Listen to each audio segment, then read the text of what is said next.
Hi, Dave Holstein. Nice. Okay. It's great to have you on. So, how did you prepare to bring anxiety into an animated film where kids can actually see and understand what they're feeling, and also people who might not have anxiety understand visually what someone actually is going through? Well, I've had 41 years of experience with anxiety. She is an honorary member of the family. I've known her for a long time, and we collaborated on this one together. There's nothing like writing a sequel to a beloved movie that I also love very much, to bring her out. So it was a collaboration. I feel like, anxiety might not be a relatable concept to younger kids. What they do understand is when they panic and when something feels too hard for them to accomplish. And I feel like, the language of anxiety is the language of making, understanding anxiety is the language of making things easier. And I think that our goal is just to make things, to give kids a language that would make things easier for them. And on that note, these movies, the first and second one, have actually helped children to express how they feel. Yeah. And did you take that into account when writing this movie, or how did you take that into account? Yeah, at Pixar we're always writing for the child within us, and hoping that, it's a universal thought, a universal emotional experience we're trying to create. We had a team of about a dozen 13 to 16-year-old girls advising us on the movie. And so we got to check in with them every screening, every iteration of the film, to make sure that we were sort of inching closer to that goal. And that was a wild experience. All right. Well, on behalf of everyone, including myself and my anxiety, I appreciate everything that you've done. Much appreciated. Yeah. All right. Thank you very much. Yeah, take care. You too.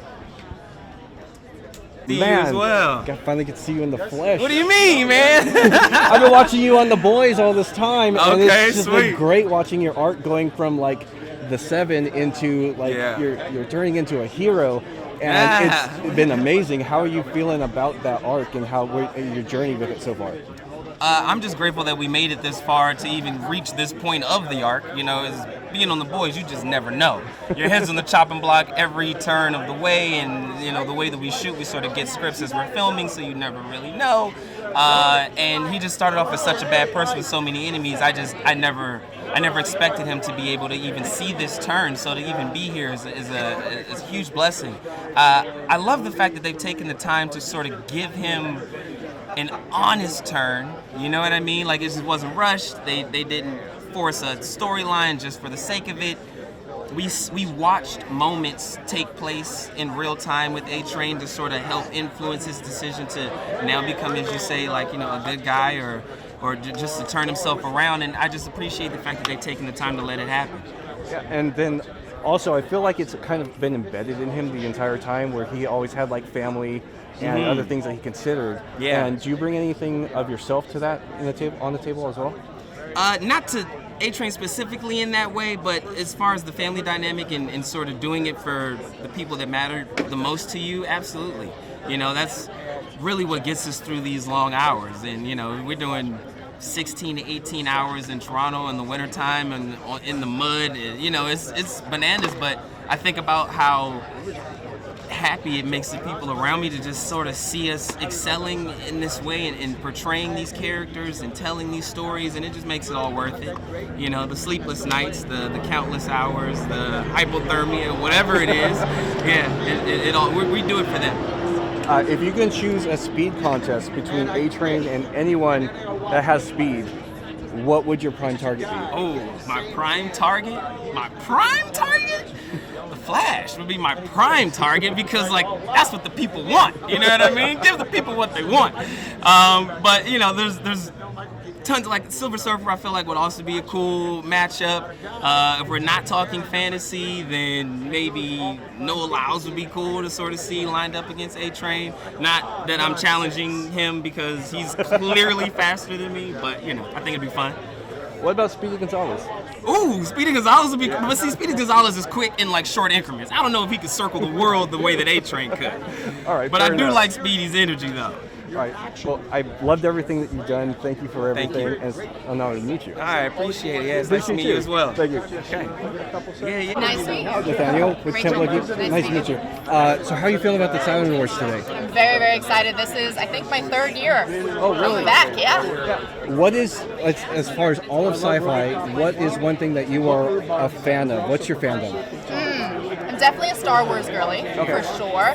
But I also love the blood and the guts and the gore. Like, I love Chucky, how unpredictable it is, and the movement of the dolls. Like, I don't know, something about horror and sci-fi and the unpredictability just keeps you on your toes. That's what I love about it. For Star Wars, which segment of Star Wars would be your favorite? Whether it be Skeleton Crew, Bad Batch, prequel, sequel, original? Probably the OG. Probably the original. Okay. And I love the way the parts are not in order. So you really have to, you have to figure out what the storyline is. You have to go back, you have to go forward. And I don't know, it's just a very interesting concept, and it keeps people on their toes again. Yeah, it's very timey-wimey. Yes, timey-wimey, that's a great word. And Doctor Who. Yes, Doctor Who, exactly. Do you watch Doctor Who? Just out of curiosity. I have watched Doctor Who, but it's been a minute. Okay. So no question about that. No, we will stay away from that. We'll put that back in the TARDIS though. As far as fandoms and franchises, is there anything that you would absolutely love to be a part of? Oh, wow. Venom. I know I said this in the last one, but Venom, The Last Dance, nailed it. It was just fantastic. And also, so many people say that I'm the upcoming, who's the girl in Transformers? Megan Fox? Megan Fox, I know. I don't look like Megan Fox. Mwah, beautiful Megan Fox. But, she's the hot chick and falls in love with a guy in the Transformers, and there's sci-fi, there's this, there's romance. I want that type of movie happening. So anything up and coming that's like that, give it to me. Awesome. Well, I appreciate your time. Absolutely. Thank you very much. Thank you so much. Thank Appreciate you. Good to meet you, Nathaniel too. with Temple of Geek. Yes, I love you guys. Yes. Thank you. Just to start off, your outfit is amazing. Thank I you. don't know if you do watch Doctor Who, but it's a very Doctor outfit. It does look It's a Who-ish. very Doctor No, outfit, you're right, you're and right. it's amazing. But it's this jacket is from a short film I did called The Candy Shop, and it was a metaphorical thing about child trafficking. And I was the candy shop owner who was like a despicable character, but I wanted to repurpose this and get it back out onto a red carpet. It addressed a very, very serious issue that we are dealing with in America, all over the world actually. So yeah, that's that. Well, And- if you want to discuss it more, you can discuss it more if you like. Well, I mean, the candy shop, this candy shop owner lured children in and turned them into lollipops. And the only customers I had were these old creepy men. So that's the setup of the story that makes you kind of go, oh. Yeah. Even though it was told in a very lighthearted way, it shows the cover-up that's done where children are being abused behind the scenes. And that's something we as a society must not stand for. So, anywho, that's this. The shoes are from What We Do in the Shadows. Oh, The Mike Baron character wore these in 2 different episodes, and so after I was done, I kept them. And this brooch is from Star Trek Discovery. It's as my character Saru, it was his High Council Kelpian pen when he got promoted on his home planet into a place of dignitary. So I'm kind of doing the hodgepodge of my career tonight, a little bit. and it's amazing. It works out very well. Speaking of Saru, and then watching you in a number of things like Pan's Labyrinth and like just a number. Thank you for watching. I like Hellboy, and like I can't even count the amount of things that there have been. Yeah. But what has been one of the roles that you had actually the most fun with? Fun with. Oh, yeah. Because I often go to work going, oh, here comes this day, because of a look or a certain task at hand. I think on What We Do in the Shadows, the Baron Athenas went through 4 different looks throughout my recurring character over the 6 seasons. And the last final look of it was this with a wig. So they unprosthetic me. And going to work and knowing you're going to laugh all day, that makes a huge difference. And you're working with the best writers in the business, the best actors in the business, who are all hilariously funny in their own right. So, fun. That's the fun one, for sure. Do you have any upcoming projects that you would like to talk about this time? Well, I just guest starred on a TV show called Blue Ridge on the Inspiration Network, and also Western Bound, I think, is that everything's streaming on something now, so it's hard to keep track. Oh, of course. But I'm hoping that character might come back again. It's in their season 2, which has not aired yet. I also have my own Nosferatu movie that came out within 2 months of the bigger Nosferatu movie, so it's very confusing out there. But Robert Eggers' version is his own retelling of the story, and it's beautiful. I've seen it. Bill Skarsgård was brilliant in the role of Nosferatu. I also played the same character in Nosferatu: A Symphony of Horror, which is a scene-for-scene replica of the silent film, and we blended new actors' dialogue sound with the old movie backdrops with green screen. So it was a combination. So it has an ethereal, dreamlike look to it, but it's because we're watching the old movie and the new movie at the same time. So I got to channel Max Schreck from that, and that was an absolute bucket list dream for me to do that. That's out there. Oh, that's out there now on Amazon Prime, Apple TV, and for free on Tubi. Thank you. What are you looking forward to in regards to tonight? Tonight, oh gosh, well, the Saturn Awards. I have such a long history with this show. I've presented countless times. I've won twice and been nominated 3 times myself. And I also was able to receive an award for Pan's Labyrinth on behalf of Guillermo del Toro one year. So just one thing after another. Tonight, I'm sitting at the Star Trek table, kind of celebrating Star Trek Discovery coming to a series close, but also William Shatner's getting a Lifetime Achievement Award tonight, and it's about time. He's kind of the big daddy of our franchise, and for us to finally say, yes, you are, the Saturns are going to honor him tonight. I can't wait to be, I'm so glad and honored to be here for that. Well, it's an honor to meet you, and it's an honor to have you here again. It's a pleasure meeting you. Thank you. And I hope we run into each other again. It's a deal. We'll do that. All right, thank you. Geek Devlin, Lisa Brenner. Hi. Hi, how are you? Hi, pleasure to meet you. Nathaniel Geek. Hi, nice to meet you guys. What are you guys looking forward to in regards to tonight at the Saturn Awards? You know, the Saturn Awards is really different from every other award because no one cares who wins. No one can even remember who wins. It's really about people who love making genre entertainment and escapist entertainment, getting together and celebrating each other. You know, it's fun. When Marvel wins, the DC guys are on their feet cheering. But it's not competitive like every other part of our business. Here, you see people who truly are in love with geek shit. And they gather and they celebrate it, and it's the highlight every year. Years ago, they used to come in cosplay, and I like to tell this story. I wanted to jump on that bandwagon, and I wore a Squid Game jumpsuit a few years ago, and I was the only one. So from now on, I'm dressed this way, and not in my weird geeky clothes. There's no shame in that. Years ago, I was actually a cosplayer at one of the Saturn Awards before it was over here as a 12th Doctor. But speaking of fandoms and celebrating things, what are your fandoms and what do you love to celebrate, like in your personal life? Well, for me, I'm a giant Doctor Whovian. You know, I can't get enough of it, and I'm so glad that it's back again and it's on Disney Plus, and so I'm thrilled with that. And I'm a Dean Devlin fan. I love the Ark, Librarians, Leverage, you know. I'm going to have to ask, who is your favorite Doctor? Well, so my first Doctor was Tom Baker, so that's what made me fall in love. But I made a movie with David Tennant, so obviously I have prejudicial feelings towards David. Well, if we're going to go with David Tennant, now I have to further clarify, is it 10 or 14? You know, I would have said 10, but I really loved what he did with 14. I was surprised by it.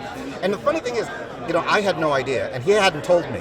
And I'm literally watching it at 11 o'clock at night in Los Angeles when she turned into him. And I'm freaking out and I'm screaming, and I start texting him. And I texted David, my little geek heart just exploded. And within 2 minutes, he texted back, so is mine. And that's how much he really loves it. And that love that he has for the character comes through. And that's why I think it's so powerful. If there was anything, so I'm sorry, I'm a Doctor Who geek myself, so I'm gonna kind of focus on this. I'm sorry. If there's anything you would like to do or see in the Doctor Who universe yourself, what would you like to do? Well, I know they've done it, but I always like it when they pair up some doctors. I always get a special kick out of it, The 50th anniversary to me was like a perfect Doctor Who episode. I mean, like literally chef's kiss. So anytime that they pair people up or bring back old doctors, that's for me my favorite thing. As far as tonight, what are you looking forward to as far as tonight in regards to things that are being presented or awards that are being given?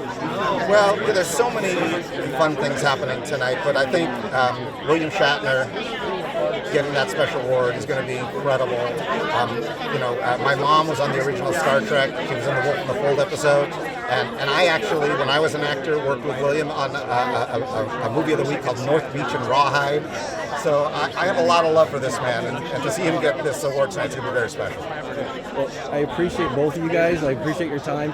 I hope you have a very Whovian day. Thank you very much. Hi, welcome. I'm Nate with Temple of Geek. Nice to meet you. Nate? Yes, Nate. Joe Wiseman. Hi. Making sure we're not in there. Right? Okay. So what are you guys, as far as the Saturn Awards, what are you guys most excited for tonight? Oh, our category. Yeah, for sure. It's fun to see people from all these shows that we love. We were just talking about what we do in the shadows, and there's so many amazing artists. It's going to be great to see everybody. As far as for Ghosts, tell us about your process with that and what brought you to developing that show. Well, it was an existing British show, and CBS acquired the rights proactively. Someone there saw it and loved it, and then they brought us in. We had done a lot of work with CBS in the past, and in fact, we had written a pilot about vampires a few years before, and they remembered it didn't go anywhere, but they enjoyed the pilot still, and they thought of us, and they sent us Ghosts and asked us if we would be interested in adapting it. And a few minutes into the pilot, we were like, yes, this is such a great premise, and it was really funny, but it also had made sense to adapt it. This day and age when shows are available worldwide, it's like, okay, why do we need an adaptation? But it made sense because we want American ghosts. You can populate the world with ghosts from the specific location where they are. Yeah, and you can see why they're franchising it all over the world now, because it's just very portable. Now, your previous show that you said with the vampires, did you bring anything from that to the table on your Ghost show? I mean, I think we just had an interest in the themes of eternity and how that affects people and how people take advantage of that to improve themselves over that amount of time or not. So it had a lot of similar themes. Yeah, and I think just, in that pilot as well as what they do in Ghosts is, we start stuff off in the supernatural, but then we bring it to we kind of ground it and make sure the story is actually about something that everyone can relate to. The supernatural stuff is sort of like a fun way in and a fun way of affecting the story, but it's about real humans and about, real emotion and real issues that people do. Now, with the Saturn Awards being a celebration of sci-fi, horror, and basically a number of fandoms, are there any fandoms that you hold dear to your heart personally in your own lives? I mean, I've always been a fan of sci-fi and fantasy. I was always a little afraid to watch horror movies as a kid. I like them now, but that was always I consumed so many movies and books and stuff that took part in fantastical. And I played Dungeons and Dragons, and I still do. So the Saturn Awards really embody being a genre that I love. Yeah, I mean, I grew up, obviously, I was very into Star Wars growing up, not as into it as this guy, but I love that, and the genre of it all is newer to me. I come at it like, in Ghosts, the two main characters, the lead couple is like a wife that loves rom-coms and a husband that's into all this sci-fi stuff, and I feel like that's more Wiseman and I'm more the Samantha character. You're going to have to roll for initiative on this one, but what's your favorite class to play? Oh, boy. To play, I mean, I love a wizard. It's like it gets a little complicated, but it's fun to be able to do so many different. It can be sort of a very utility character where you can have spells that can affect the play, combat or role playing in so many interesting ways. So I do know what roll for initiative means now. I do know. All right. Well, I appreciate your guys' time. Thank you for everything. Thank you. I hope you have fun tonight. Thank you so much. Thank you. Appreciate it. Thank you.